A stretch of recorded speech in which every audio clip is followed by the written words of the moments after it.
So I'm going to tell you the 3 things that I did recently to make me a bit more aero on the bike. So I talked to a lot of people about being aero on the bike, and most people I talk to, they're all about the marginal gains, the little things, the things that will save you 5 watts, the aero socks that will save you 3 watts, the aero bottle that will save you 2 watts. So I did 3 things that I'm 99.9% sure has made me more aero. And best of all, I didn't have to spend thousands on it either. So personally, I've never had the opportunity to do any wind tunnel testing before, but I do know a lot of people who have, and I've talked to a lot of people who've been inside one, who spend their lives in one. So I've got a good insight into what usually works, what doesn't work, and I've also got a good rough idea in what certain things save in terms of watts. So after talking to a lot of these people, as well as listening to podcasts and researching onto the internet, in general, 90% of the time, a smaller frontal area is more aero.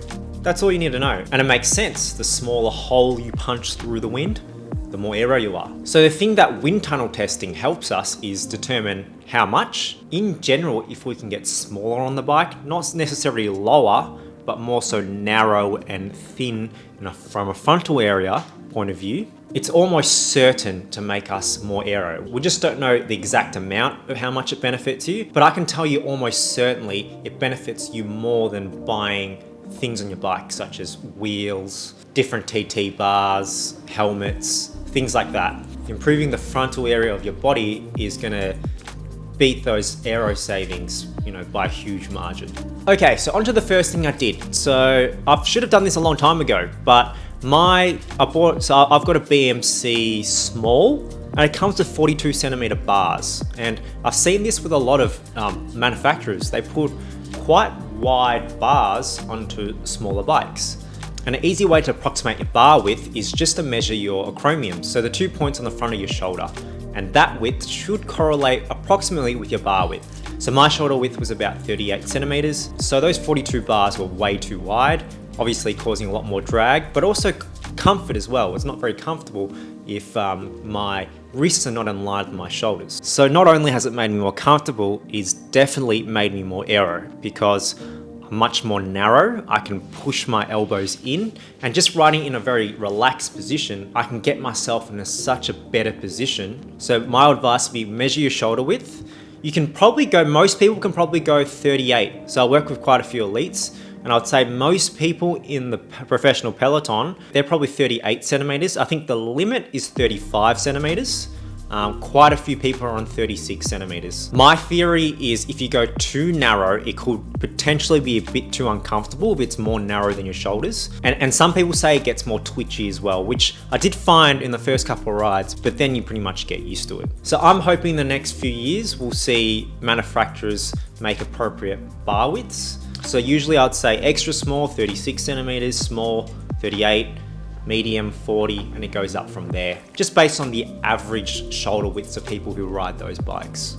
So the second thing I did is pretty much something everyone can do, and it's not going to cost you a single cent, and that is getting more flexible. And I'll explain. So after analyzing hundreds of cyclists, I found your ability to get aero is how well you can tilt your pelvis forward while keeping your back straight. And if you look at the gold standard, most aero people in the world, let's say Remco Evenepoel or Victor Campenaerts, they have this amazing ability to keep their back relatively straight while tilting that pelvis forward. And yes, a lot of that comes from your hip mobility, but what I found that's made the biggest difference is hamstring length. So I've done a lot of work trying to stretch my hamstring, especially in that position I'm on the bike, or in that ideal position. And maybe you can try this at home. See how far you can bend down, keeping your back straight, and try not to bend your knees too much, no more than what we call bottom dead center on the pedal stroke. And I've done this test with many cyclists, and those who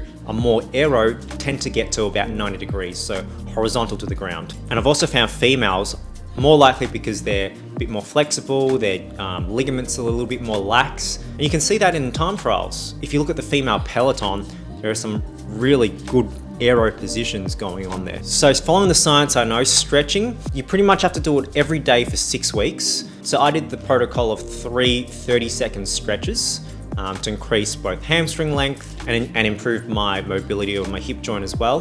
So I would say hamstring length is definitely the most important thing. So my advice would be, if you're only going to do one stretch, do the stretch I'm showing you now.